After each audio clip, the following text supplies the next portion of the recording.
มันจบแล้วนะครับแชมป์พรีเมียร์ลีกนอนมาครับ นอนมาครับปีนี้ลิเวอร์พูลแชมป์พรีเมียร์ลีกชัวร์ๆครับชนะเอเวอร์ตัน1-0ทุกอย่างก็จบแล้วนะไม่มีทีมเก่งแล้วฟูลแลมก็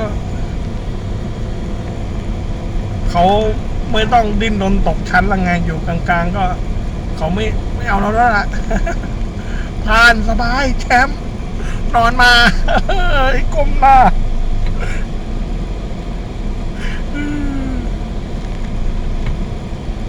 ก้มหน้าดูงี้